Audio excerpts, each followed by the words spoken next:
Remedy Entertainment has announced the Breakpoint update for their game, FBC, Firebreak, set to release on September 29th.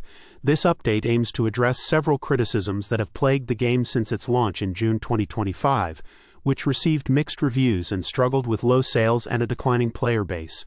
A significant addition is the introduction of a tutorial, a feature that players have been requesting since the game's confusing launch. This tutorial is designed to help new players understand the game mechanics, potentially easing the learning curve that deterred many early adopters. Another notable change is the replacement of the job board with the crisis board. This new system will offer more dynamic content, with crises being refreshed every 30 minutes, providing varied scenarios and rewards. While these updates are promising, they may not be enough to revive the game's popularity, as it has already fallen out of Steam's top 1,800 games.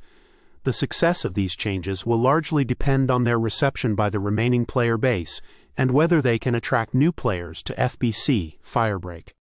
Sony is reportedly set to release a new iteration of the PS5 Pro, identified as model number CFI 121, in European markets by the end of September, with a subsequent release in the American markets expected shortly after.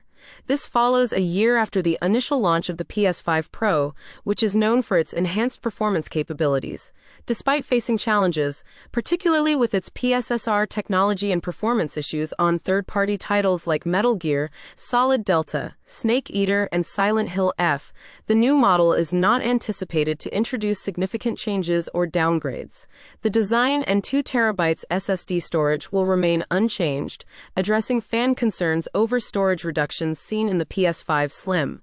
The focus of the upcoming revision appears to be on improving energy efficiency, although specific details remain unclear. The European price is set at €799.99, aligning with the current pricing structure, which translates to approximately $750 in the US, exceeding $800 after tax.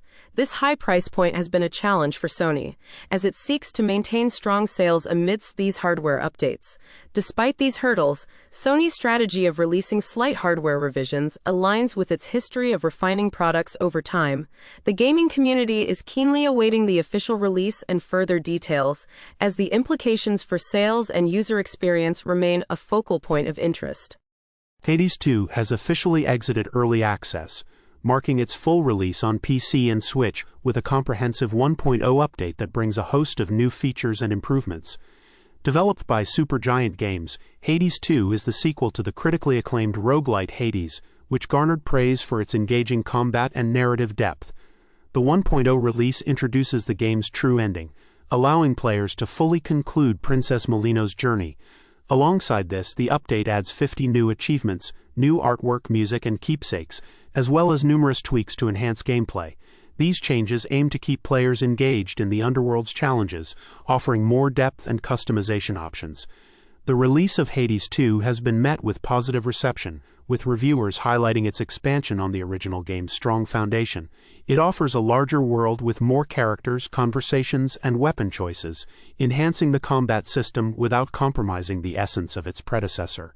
This release cements Hades 2 as one of the standout games of 2025, appealing to both returning fans and newcomers to the series. The game's success continues to bolster Supergiant Games' reputation as a developer capable of delivering rich, immersive experiences that resonate with players and critics alike. On September 25, 2025, Gearbox Software released a significant update for Borderlands 4, a popular looter-shooter game, introducing a long-requested field of view, FOV slider for PlayStation 5 and Xbox Series XS players. This feature allows players to adjust their in-game perspective, although Gearbox cautions that increasing the FOV beyond default settings may lead to performance dips, such as reduced frame rates. The update, which is 11.2 GB on PC, also addresses various technical issues, including crashes, hitching, low frames per second, FPS, and memory leaks that previously caused frame rate degradation during extended play sessions. In addition to technical fixes, the update brings weekly content changes, new loot from the Encore boss and black market vending machine, and balance tweaks to certain abilities and weapons. Gearbox's strategy focuses on enhancing game elements rather than weakening them, with numerous buffs to Vault Hunter abilities and gear. Creative director Graham Timmons has acknowledged the ongoing issues with memory leaks on consoles and assured players of further optimizations. While console players benefit from these improvements, PC players continue to experience challenges with stuttering on high graphics settings. Despite these setbacks, the update reflects Gearbox's commitment to refining the gaming experience and responding to community feedback. The update also includes balance adjustments for Vault Hunters like Harlow the Gravatar and Vex the Siren, refining gameplay mechanics. Meanwhile, the Switch 2 edition of Borderlands 4 faces an indefinite delay, with refunds being issued for digital pre-orders. Gearbox remains dedicated to further refinements and player satisfaction, with more updates anticipated in the future. Square Enix has delivered a promising update for fans eagerly awaiting the final installment of the Final Fantasy VII Remake Trilogy. In a recent interview, Naoki Hamaguchi, the director of FF7 Rebirth, assured fans that the development of the third game is progressing smoothly and is further along than many anticipated. Despite initial concerns about the sales performance of FF7 Rebirth, Hamaguchi confirmed that the trilogy will be completed, maintaining the high-quality standards set by its predecessors. He revealed that much of the content for the third game is already playable, with the team currently focused on refining the game's elements.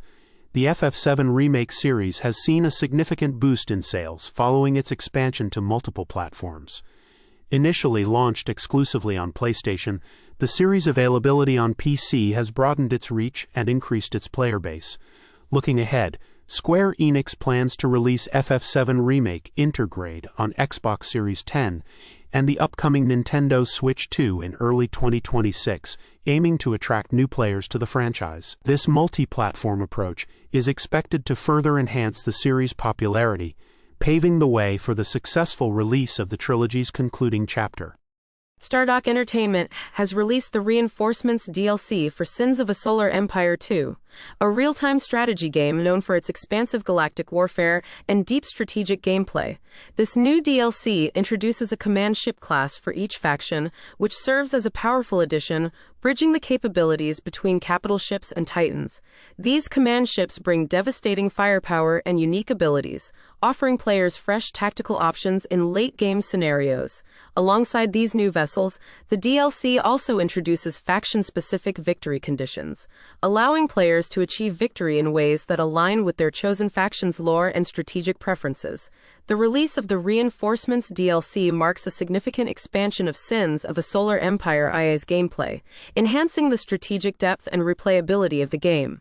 Available on platforms such as Steam and the Epic Games Store, the DLC can be purchased standalone or as part of the game's Premium Edition or Content Pass. Stardock Entertainment, known for its history in the strategy gaming genre with titles like Galactic Civilizations and Off-World Trading Company, continues to build on its legacy with this latest update, promising players new challenges and dynamic endgame scenarios in their quest for galactic dominance.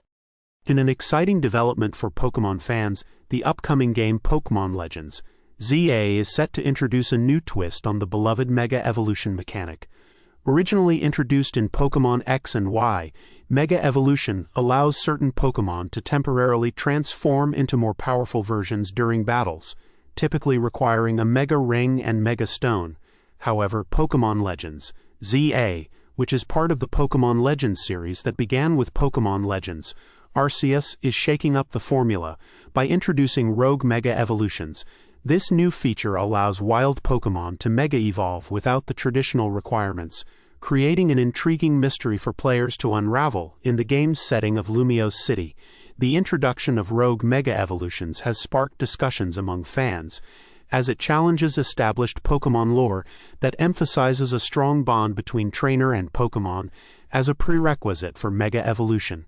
In Legends, ZA, players will encounter these wild Mega-evolved Pokémon in the form of raid-like boss battles, offering a fresh gameplay experience. The game's narrative will revolve around uncovering the reasons behind this phenomenon, adding depth to the storyline and engaging players in solving the mystery. This innovative approach not only keeps the gameplay dynamic, but also highlights the developer's willingness to explore new directions within the Pokémon universe, promising an exciting adventure for both new and veteran trainers. Sony has unveiled the PlayStation Plus lineup for October 2025, headlined by the critically acclaimed Alan Wake 2. This survival horror game, developed by Remedy Entertainment, was celebrated as a Game of the Year upon its release in 2023. Alan Wake 2 allows players to switch between two protagonists, including FBI agent Saga Anderson, as they navigate the eerie town of Bright Falls, combating supernatural threats with light as their primary weapon. This inclusion in the PS Plus Essentials collection from October 7th is expected to be a highlight for subscribers, marking it as one of the most significant offerings of the year. In addition to Alan Wake 2, PS Plus members will gain access to Cocoon and Goat Simulator 3. Meanwhile, PS Plus Extra subscribers can dive into The Last of Us Part 2 starting September 26th. Sony also announced that classic titles such as Tekken 3, Soul Calibur 3, and Tomb Raider Anniversary will be added to PS Plus Premium later this year. The announcement follows Sony's State of Play showcase, which featured gameplay from upcoming titles like Housemarque Saras. As the gaming community prepares for these new additions, Rockstar Games has announced a delay for Grand Theft Auto 6, now set for release in May 2026, causing a stir among eager fans. The latest Japanese gaming charts reveal a dynamic week in sales, with notable performances from both new and established titles. Mario Kart World for the Nintendo Switch 2 continues to dominate as the top-selling game, moving an additional 33,861 units. This enduring popularity highlights the game's strong appeal, maintaining its lead in a competitive market. Meanwhile, the recent release of Trails in the Sky First Chapter, a beloved RPG series, has made a significant impact by securing both the second and third spots on the charts. The PS5 edition narrowly outsold the Switch version by just 58 copies, but when combined, Trails in the Sky emerges as the week's best-selling title overall. This surge underscores the series' dedicated fanbase and its successful transition to modern platforms. On the hardware front, the Nintendo Switch 2 continues its impressive momentum, selling 40,711 units this week and reinforcing its position as the leading console in Japan. The Switch 2's success is particularly notable given its recent milestone of surpassing 2 million units sold in the region. In contrast, Sony's PlayStation 5 experienced a decline, with combined sales of only 8,384 units, highlighting a shift in consumer preference towards Nintendo's offerings. This week's charts also feature steady sales for Donkey Kong Bonanza and the newly released Castlevania Dominus collection, both of which contribute to a vibrant and competitive gaming landscape in Japan. As the market evolves, these trends provide valuable insights into consumer preferences and the ongoing battle for dominance among major gaming platforms. FTB, Stickman Fight Games, is making waves in the gaming community with its innovative approach to the Stickman genre. Originating from humble beginnings as simple browser-based flash games, Stickman Fight Games have evolved into complex multiplayer experiences, and FTB stands at the forefront of this transformation. The game reimagines traditional Stickman combat by infusing it with chaos, humor, and strategic depth, making it appealing to both casual players and competitive gamers. With arenas supporting up to 16 players, each match in FTB is a lively and unpredictable event, where players must navigate shifting environments and unexpected hazards, ensuring no two battles are ever the same.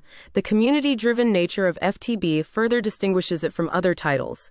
The game fosters collaboration and competition through various modes, such as team deathmatches and 1v1 duels, encouraging players to form alliances, rivalries, and friendships. Social tools like emotes add a layer of personality to matches, turning battles into shared experiences. Moreover, the game's customization options allow players to express their individuality through unique skins, runes, and abilities, influencing both aesthetics and gameplay strategy. This emphasis on personalization, coupled with a robust progression system, keeps players engaged by rewarding skill development and strategic experimentation. FTB is more than just a game. It is a dynamic community and a testament to the evolving landscape of online multiplayer gaming.